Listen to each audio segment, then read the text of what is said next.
Hi అండి, welcome back to speak with is. ఇవాళ class లో మనం అన్నిటికన్నా చాలా చాలా ముఖ్యమైన టెన్స్, సింపుల్ ప్రెసెంట్ టెన్స్ గురించి మాట్లాడబోతున్నాం. ఫస్ట్ ఆఫ్ ఆల్ అసలు టెన్స్ అంటే ఏంటి? టెన్స్ అంటే నేను ప్రీవియస్ క్లాస్ లో చెప్పినట్టు tense is nothing but a time. అంటే whether we are talking about present or past or future, అంటే మనం ప్రెసెంట్ గురించి మాట్లాడుతున్నామా, ఇప్పుడు జరుగుతున్న దాని గురించి మాట్లాడుతున్నామా, లేదా పాస్ట్ జరిగిపోయిన దాని గురించి మాట్లాడుతున్నామా, లేదా ఫ్యూచర్ జరగబోతున్న దాని గురించి మాట్లాడుతున్నామా, అది తెలిసేది కేవలం టెన్స్ ఫార్మ్స్ వల్లే తెలుస్తుంది. Technically, we have only three types of tenses, that is present tense, past tense and future tense. But there are four aspects in these tenses, that is simple, continuous, perfect simple, perfect continuous. When we combine these three tense forms with these four aspects, totally they form 12 tense forms. అయితే ఈ 4 categories ని మనం ఈ 3 tense forms తో combine చేస్తే total గా 12 tense forms ఉన్నాయి. అయితే ఈ 12 టెన్స్ ఫార్మ్స్ ఉన్నప్పటికీ కొన్ని రీసెర్చ్ ప్రకారం మనం రోజువారీగా మాట్లాడే స్పోకెన్ ఇంగ్లీష్ కానీ రిటన్ ఇంగ్లీష్ కానీ యూజ్ చేసే టెన్స్ ఫార్మ్స్ దాదాపు 96% కేవలం ఈ 5 టెన్సెస్ మాత్రమే. అవేంటో ఇప్పుడు చూద్దాం. ఒకటి simple present tense. Simple present tense రోజుకి మనం దాదాపుగా 57.5% అంటే నియర్లీ 60% దాదాపుగా మనం యూజ్ చేస్తాం.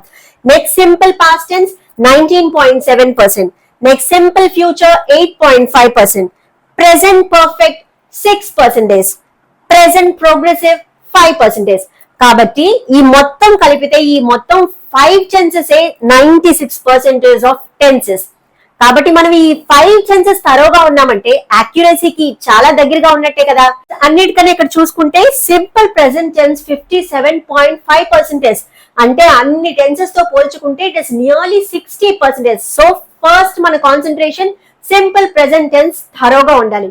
కాబట్టి ఇవాల్టి క్లాస్ లో simple present tense in detail గా చూద్దాం. So in today's class we are going to see what is simple present tense, when to use it, how to use it, how to form negative sentences, how to form interrogative sentences, ఇవన్నీ కూడా ఇవాల్టి class లో చూడబోతున్నాం. Then without any delay let's start today's class.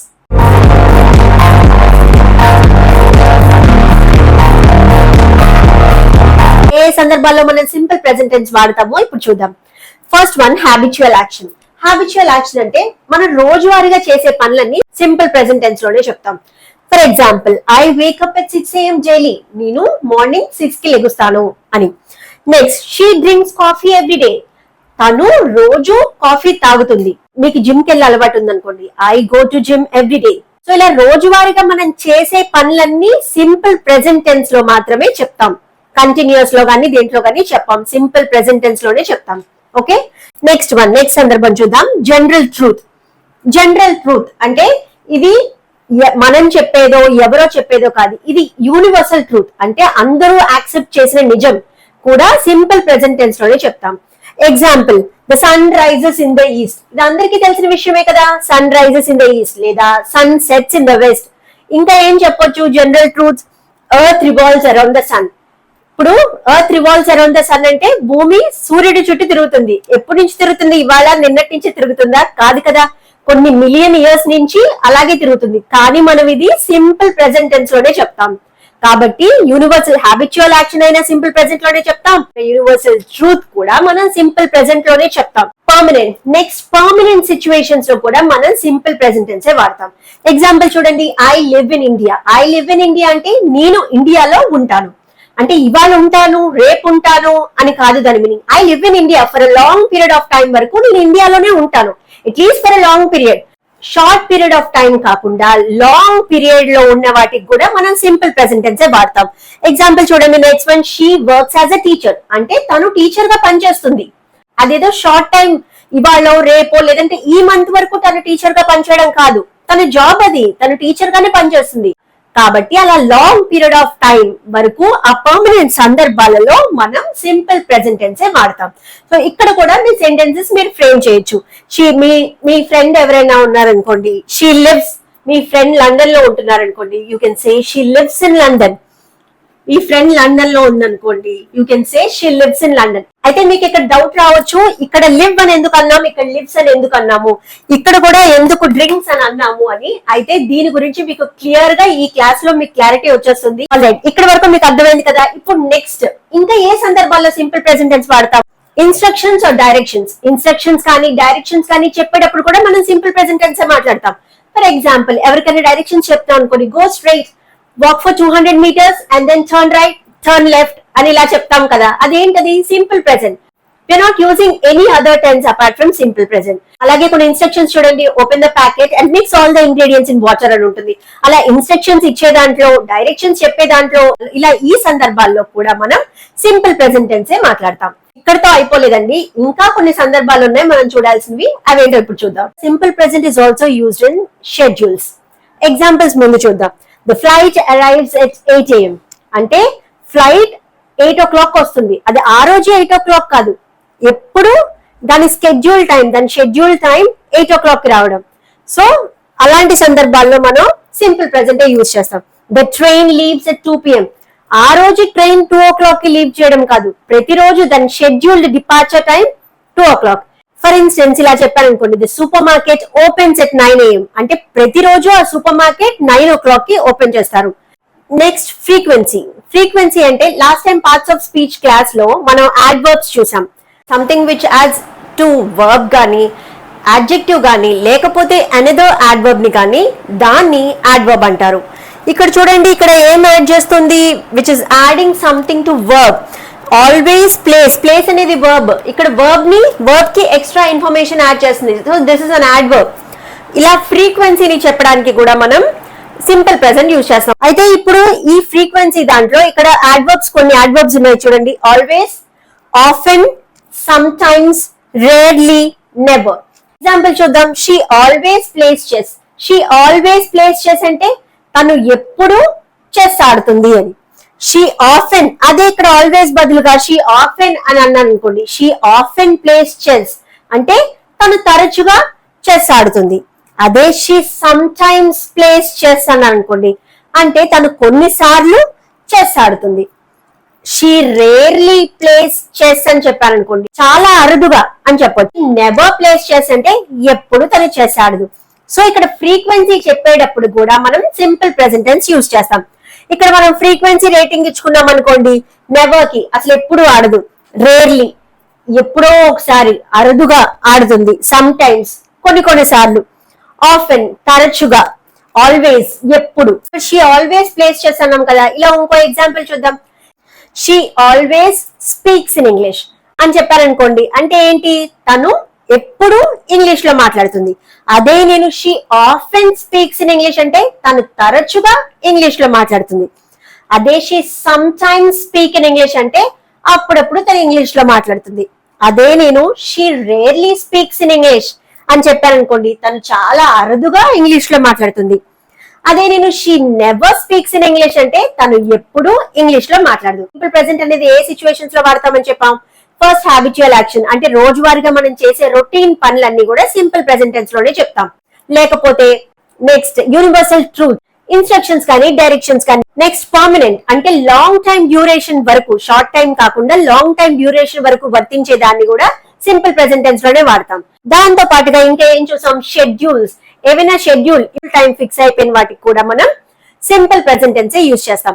అంతేకాకుండా frequency చెప్పడానికి కూడా ఇప్పుడు మనం మాట్లాడిన సిచ్యువేషన్స్ అన్నిట్లో మీరు ఏం చేయాలంటే మీరు ఓన్ గా సెంటెన్సెస్ ఫ్రేమ్ చేయడానికి ట్రై చేయాలి. ఏదంటే మీరు దేనికి, ఇప్పుడు హ్యాబిచువల్ యాక్షన్ అనుకోండి, రోజు మీరు చేసే డైలీ రొటీన్ ఏంటి, దానికి మీరు నోట్ చేసుకోండి. నెక్స్ట్ మనం చూసింది యూనివర్సల్ ట్రూత్స్. మీకు తెలిసిన యూనివర్సల్ ట్రూత్స్ ఏంటి రాయండి. మీకు తెలిసిన డైరెక్షన్స్ ఏవైనా జస్ట్ ఒక 2-3 రాయండి, ఒక 2-3 సెంటెన్సెస్. తర్వాత అలాగే ఈ ఫ్రీక్వెన్సీస్, ఇలాగే ఇక్కడ నేను ఒక సెంటెన్స్ చెప్పాను కదా ఇందాక, she always speaks in English అని. అలాగా మీరు ఏదో ఒక సెంటెన్స్ తీసుకోండి, ఇలా ఫ్రీక్వెన్సీ అన్ని వర్డ్స్ ఒక్కొక్క సెంటెన్స్ కి ఒక్కొక్క వర్డ్ యూజ్ చేసి రాయండి. ఇక్కడ మనం మాట్లాడుకున్న అన్ని సిచ్యువేషన్స్ లో సెంటెన్సెస్ ఫ్రేమ్ చేయండి. మీరు ఎన్ని ఎక్కువ సెంటెన్సెస్ ఫ్రేమ్ చేస్తే మీకు అంత బాగా క్లారిటీ వస్తుంది. బట్ బిఫోర్ డూయింగ్ దాట్ ఇంకొకటి ఏంటంటే, సెంటెన్సెస్ అసలు ఎలా ఫ్రేమ్ చేయాలి, మనం సింపుల్ ప్రెజెంట్ టెన్స్ లో ఫాలో అయ్యే రూల్స్ ఏంటి అనేది ఇప్పుడు చూద్దాం. ఒకవేళ మనం పాజిటివ్ సెంటెన్స్ అంటే నార్మల్ గా స్టేట్మెంట్స్, పాజిటివ్ సెంటెన్సెస్ రాయడానికి ఒకవేళ సబ్జెక్ట్ కనుక ఐ గాని, యు గాని లేదా వి, ఐ అంటే నేను, యు అంటే నువ్వు లేక మీరు, వి అంటే మేము, లేదంటే దే అంటే వాళ్ళు, ఇది కనుక సబ్జెక్ట్ అయితే వర్బ్ బేస్ ఫామే ఉంటుంది. అంటే base form like read, speak, write, ఈ బేస్ ఫామే ఉంటుంది, దాంట్లో ఏ చేంజ్ ఉండదు. అదే నెగటివ్ సెంటెన్స్ ఫామ్ చేయాలంటే సింపుల్ ప్రెసెంట్ టెన్స్ లో ఒకవేళ సబ్జెక్ట్స్ ఇవైతే ఐ గాని, యూ గాని, వి గాని, దే గాని సబ్జెక్ట్ అయితే అప్పుడు మీరు ఏం చేయాలి? డోంట్ ఆర్ డు నాట్ అనాలి. Like for example, I speak positive sentence అయితే I do not speak negative sentence. ఇక్కడ కూడా వర్బ్ బేస్ ఫామ్ లో ఏ మాత్రం చేంజ్ ఉండదు. ఇక్కడ మీరు గుర్తుపెట్టుకోవాల్సింది ఏంటంటే సబ్జెక్ట్ గనక ఐ, యు, వి, దే అన్నప్పుడు ఎటువంటి చేంజ్ బేస్ ఫామ్ కి, వర్బ్ కి ఎటువంటి చేంజ్ ఉండదు. అది పాజిటివ్ సెంటెన్స్ అయినా కానివ్వండి, నెగటివ్ సెంటెన్స్ అయినా కానివ్వండి, లేదా క్వశ్చన్ అయినా కానివ్వండి, బేస్ ఫామ్ లో ఏ చేంజ్ ఉండదు. క్వశ్చన్ అయితే ఎలా ఫ్రేమ్ చేయాలి? డూ, ఫస్ట్ డూ ఉండాలి. ఒకవేళ సబ్జెక్ట్ కనుక ఐ గాని, యూ గాని, వి గాని, దే గాని అయితే first do, do I speak, నేను మాట్లాడగలనా అని నాకు నేను క్వశ్చన్ చేసుకున్నట్టు అనమాట. జనరల్ గా మనం మాట్లాడుకుంటాం కదా ఒక్కొక్కసారి. Do I speak? Yes I do. Do you speak? Do we speak? Do they speak? ఇలా అంటే ఫస్ట్ డూ రావాలి, ఆ తర్వాత సబ్జెక్ట్, ఆ తర్వాత ఇక్కడ కూడా మనకి ఏమాత్రం చేంజ్ ఉండదు, వర్బ్ లో ఏమాత్రం చేంజ్ ఉండదు బేస్ ఫామ్. సో ఇలా క్వశ్చన్. ఇప్పుడు నెక్స్ట్ సినారియో చూద్దాం. ఇప్పుడు సబ్జెక్ట్ కనుక హీ గాని, లేదా షీ గాని, లేదా ఇట్ గాని అయితే అప్పుడు ఎస్ అనేది యాడ్ చేయాలి. అయితే ప్రతిసారి వర్బ్ కి ఎస్ యాడ్ చేస్తామా? కాదు. కొన్ని సార్లు ఎస్ యాడ్ చేస్తే, కొన్ని సార్లు ఈఎస్ యాడ్ చేస్తే, కొన్ని సార్లు ఐఈఎస్ యాడ్ చేస్తాం. అయితే ఏ వర్డ్ కి ఎస్ యాడ్ చేయాలి, ఏ వర్డ్ కి ఈఎస్ యాడ్ చేయాలి, ఏ వర్డ్ కి ఐఈఎస్ యాడ్ చేయాలి అనే దాన్ని కూడా నేను రూల్స్ చెప్తాను. ఆ రూల్స్ విన్న తర్వాత మీకు ఏ వర్బ్ కి ఏది యాడ్ చేయాలి అనే దాంట్లో కూడా క్లారిటీ ఉంటుంది, ఏ మాత్రం డౌట్ ఉండదు. ఓకేనా? సరే, నెగటివ్ సెంటెన్స్ కి does not or doesn't. Does not కి షార్ట్ ఫార్మే డజంట్. అదే క్వశ్చన్ అయితే ఎలా ఫామ్ చేయాలి? క్వశ్చన్ అయితే వాళ్ళ సబ్జెక్ట్ గనక ఇవి అయితే, వీటిలో ఏదైనా అయితే మనం యూజ్ చేయాల్సింది క్వశ్చన్ ఏంటి? డస్, డూ కాదు, does. For example, does he speak, does she speak, అలా మాట్లాడాలి. ఓకే? అయితే ఇంకొక ఇంపార్టెంట్ విషయం ఇక్కడ మీరు గుర్తుపెట్టుకోవాల్సింది ఏంటంటే, ఇక్కడ నేను పాజిటివ్ సెంటెన్స్ లో స్టేట్మెంట్ లో ఇది చేంజ్ అవుతుంది బేస్ ఫామ్ అని చెప్పాను. సబ్జెక్ట్ హీ గాని, షీ గాని, ఇట్ గాని అయినా నెగటివ్ సెంటెన్స్ మార్చేటప్పుడు దాంట్లో ఏ చేంజ్ ఉండదు. బేస్ ఫామ్ లో, వర్బ్ లో ఏ చేంజ్ ఉండదు. క్వశ్చన్ ఫ్రేమ్ చేసినప్పుడు కూడా ఏ చేంజ్ ఉండదు. ఫర్ ఎగ్జాంపుల్ ఇక్కడ ఏం చెప్పొచ్చు? డస్ హీ స్పీక్ అంటే డస్ హీ స్పీక్స్ కాదు. పాజిటివ్ సెంటెన్స్ లో చూడండి ఏం చెప్తున్నావు? హీ స్పీక్స్, షీ స్పీక్స్ అంటున్నావు. కానీ అదే నెగటివ్ సెంటెన్స్ లోకి వచ్చేపాటికి ఏం చెప్తున్నాం? He does not speak. Speaks కాదు, he does not speak, she doesn't speak, she doesn't speak. అలాగా. అదే ఒకవేళ క్వశ్చన్ అయితే కనుక ఇక్కడ కూడా అంతే, దీంట్లో కూడా బేస్ ఫామ్ ఏ చేంజ్ ఉండదు. Does he speak, does she speak, అలా. సో ఇప్పుడు మీకు అర్థమైంది కదా ఎక్కడ మనకి చేంజ్ అనేది ఉంటుంది. ఓవరాల్ గా ఇక్కడ మొత్తం, ఇక్కడ మన స్ట్రక్చర్ చూసిన దాంట్లో ఎక్కడ మాత్రమే మనకి చేంజ్ ఉంటుంది? ఓన్లీ ఈ ప్లేస్ లో మాత్రమే చేంజ్ ఉంటుంది. అంటే పాజిటివ్ సెంటెన్సెస్ మనం స్టేట్మెంట్స్ ఫ్రేమ్ చేసినప్పుడు సెంటెన్స్ లో బేస్ ఫామ్ అక్కడ మాత్రమే మనం చేంజ్ చేస్తాం, వర్బ్ బట్టి మనం చేంజ్ చేస్తాం.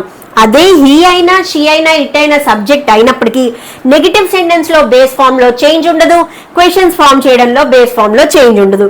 ఫర్ ఎగ్జాంపుల్, రీడ్ అనే తీసుకున్నాను అనుకోండి, అప్పుడు ఏంటి? He doesn't read, she doesn't read, అలా. ఇక్కడ రీడ్స్ అని అనలేదు మనం. అదే ఇక్కడికి వచ్చేపాటికి హీ రీడ్స్, షీ రీడ్స్ అంటాం. అర్థమైందా? ఫర్ ఎగ్జాంపుల్ ఇప్పుడు వర్క్స్ అనేది తీసుకున్నాం అనుకోండి, ఇక్కడ ఒకవేళ సబ్జెక్ట్ గనక హీ గాని, షీ గాని, ఇట్ గాని అయితే ఏమవుతుంది? ఇక్కడ స్టేట్మెంట్ మామూలుగా ఏంటి? హీ వర్క్స్ కదా. ఇక్కడ ఎస్ అనేది మామూలుగా వర్క్ అనేది బేస్ ఫామ్, దీనికి ఇక్కడ ఈ వర్డ్ కి మనం ఎస్ ఒకటి యాడ్ చేస్తే సరిపోతుంది. కాబట్టి he works, she works, it works. It works అంటే మేబీ ల్యాప్టాప్, కంప్యూటర్, ఏదైనా it works or AC something, it works. Okay? అదే నెగటివ్ సెంటెన్స్ ఫామ్ చేయడానికి మనం ఏం చెప్పాలి? He doesn't work. ఇక్కడ కూడా మనం వర్క్ అనే బేస్ ఫామ్ లో ఏ చేంజ్ ఉండదు. He doesn't work, she doesn't work, it doesn't work. అదే క్వశ్చన్ లో కూడా ఏ చేంజ్ ఉండదు. Does he work, does she work, does it work. He గాని, షీ గాని, ఇట్ గాని అయినప్పుడు సబ్జెక్ట్, ఐదర్ అది నెగిటివ్ సెంటెన్స్ అయినా క్వశ్చన్ అయినా కూడా దాంట్లో ఏం మార్పు ఉండదు. కేవలం పాజిటివ్ సెంటెన్స్ అప్పుడు మాత్రమే వర్బ్ ఫామ్ మనం చేంజ్ చేస్తాం. ఇప్పుడు క్వశ్చన్ ఎలా ఫామ్ చేయాలి, దాంట్లో మనం ఎస్ ఆర్ నో క్వశ్చన్స్ చూసాం. అంటే ఇప్పుడు డూ గానీ డస్ గానీ అనే స్టార్ట్ అయ్యే క్వశ్చన్స్ మనకి either answers yes or no తో ఆన్సర్ చేయొచ్చు. ఇప్పుడు డబ్ల్యూహెచ్ క్వశ్చన్స్ అంటే who, when, where, what, how, ఇలా వీటివన్నిటిని కూడా డబ్ల్యూహెచ్ క్వశ్చన్స్ అంటారు. నేను డబ్ల్యూహెచ్ క్వశ్చన్స్ గురించి లాంగ్ బ్యాక్ ఒక వీడియో చేశాను. మీకు డబ్ల్యూహెచ్ క్వశ్చన్స్ గురించి ఏమైనా డౌట్ ఉంటే కనుక ఆ వీడియో ఒకసారి చూడండి. నేను లింక్ అనేది డిస్క్రిప్షన్ లో మెన్షన్ చేస్తాను. ఓకే, ఇప్పుడు డబ్ల్యూహెచ్ క్వశ్చన్స్ ఎలా ఫ్రేమ్ చేయాలి, ఇప్పుడు ఇంకా ఎక్స్ట్రా ఇన్ఫర్మేషన్ మనకు కావాలి. ఇందాక వర్క్ తీసుకున్నాం కదా, ఇప్పుడు ఎక్కడ వర్క్ చేస్తున్నావు అని అడగడానికి ఎలా అడగాలి, where do you work. So ఈ డూ ముందు ఏం యాడ్ చేయాలి, వేర్. డబ్ల్యూహెచ్ క్వశ్చన్స్ అడగాలన్నప్పుడు వేర్, ఏదైనా డబ్ల్యూహెచ్ క్వశ్చన్ ప్లస్ ఇందాక మనం చూసిన format, same format, where do subject plus verb base form. అది డబ్ల్యూహెచ్ క్వశ్చన్స్ అడగడానికి ప్యాటర్న్. అదే సబ్జెక్ట్ కనుక హీ గానీ షీ గానీ ఇట్ గానీ అయితే సేమ్ ప్యాటర్న్. ఇందాక డస్ అని చెప్పుకున్నాం కదా సబ్జెక్ట్స్ అదైనప్పుడు, దాని ముందు where does she work, where does he work. అంతే. మనం డబ్ల్యూహెచ్ క్వశ్చన్స్ ఫ్రేమ్ చేయాలన్నా కూడా దానికి రూల్ ఒకటే. జస్ట్ ఇందాక మనం చూసిన స్ట్రక్చర్ కే జస్ట్ ఫస్ట్ మనం డబ్ల్యూహెచ్ క్వశ్చన్ యాడ్ చేసి ఇందాక సేమ్ స్ట్రక్చర్. ఒకవేళ సబ్జెక్ట్ ఇదైతే కనుక డూ అనేది పెట్టి వేర్ డూ యూ వర్క్. ఒకవేళ సబ్జెక్ట్ కనుక హీ గానీ షీ గానీ ఇట్ గానీ అయితే ఫస్ట్ డబ్ల్యూహెచ్ క్వశ్చన్, ఆ తర్వాత మనం ఇందాక ఏదైతే చూసాం డస్, వీటికైతే కనుక సబ్జెక్ట్ మనం డస్ అని చెప్పాం కదా స్ట్రక్చర్ లో, సో డస్, ఆ తర్వాత బేస్ వర్బ్ ఫామ్. అంతే. ఇప్పుడు ఒకసారి క్విక్ రీక్యాప్ చూసేద్దాం. ఒకవేళ సబ్జెక్ట్ గనక ఐ గానీ యూ గానీ వి గానీ దే గానీ అయితే పాజిటివ్ సెంటెన్స్ లో మనకి స్టేట్మెంట్స్ చెప్పేటప్పుడు మనకి ఏ మాత్రం బేస్ ఫామ్ లో వర్బ్ లో చేంజ్ అనేది ఉండదు. అదే నెగటివ్ సెంటెన్స్ కి వచ్చేపాటికి మనం ఏం యూజ్ చేయాలి, డు నాట్ ఆర్ డోంట్. అదే క్వశ్చన్ అయితే do I, do you, do we, do they. ఇక్కడ డు నాట్, ఇక్కడ డూ. దేనికి, ఎప్పుడైతే సబ్జెక్ట్ ఐ గానీ యూ గానీ వి గానీ దే గానీ ఉంటుందో, ఒకవేళ సబ్జెక్ట్ గనక హీ గానీ షీ గానీ ఇట్ గానీ అయితే అప్పుడు పాజిటివ్ సెంటెన్స్ కి ఏంటి ఇక్కడ మనకి చేంజ్ ఉంటుంది, బేస్ ఫామ్ కి చేంజ్ ఉంటుంది. నెగటివ్ సెంటెన్స్ లో does not or doesn't. Does not కి షార్ట్ ఫామ్ డజంట్. అదే క్వశ్చన్ అయితే డజంట్. ఇక్కడ చూడండి డోంట్, డూ. ఇక్కడ చూడండి డస్ నాట్, డస్. మీరు ఒక్కటి గుర్తుపెట్టుకుంటే మిగతాది సేమ్. ఇది డస్ కదా, డస్ నాట్. నెగటివ్ సెంటెన్స్ కదా, డూ కదా, డు నాట్. ఓకే. అయితే ఈ స్ట్రక్చర్ మొత్తంలో మనం బాగా గుర్తుపెట్టుకోవాల్సింది ఏంటి, ఎక్కడ చేంజ్ ఉంటుంది బేస్ ఫామ్ లో, ఇక్కడ మాత్రమే చేంజ్ ఉంటుంది. ఒకవేళ సబ్జెక్ట్ కనుక హీ గానీ షీ గానీ ఇట్ గానీ అయితే అప్పుడు ఐదర్ ఈ బేస్ ఫామ్ అనేది ఎస్ యాడ్ చేయడమో, ఈఎస్ యాడ్ చేయడమో, ఐఈఎస్ యాడ్ చేయడమో చేస్తాం. అయితే ఎప్పుడు ఎలా అనేది రూల్స్ చెప్తానన్నాను కదా, అది నెక్స్ట్ క్లాస్ లో చూద్దాం. దాంతో పాటుగా ఇవాళ మీరు చూసారు కదా, ఈ రూల్స్ అన్ని మీకు అర్థమైనాయి కదా. నెక్స్ట్ క్లాస్ లో ఈ రూల్స్ ని బేస్ చేసుకొని సెంటెన్సెస్ కరెక్ట్ గా ఎలా ఫ్రేమ్ చేయాలో అనేది చాలా ఎగ్జాంపుల్ సెంటెన్సెస్ చూద్దాం. Okay, see in the next class. Until then take care. Thank you. Bye by.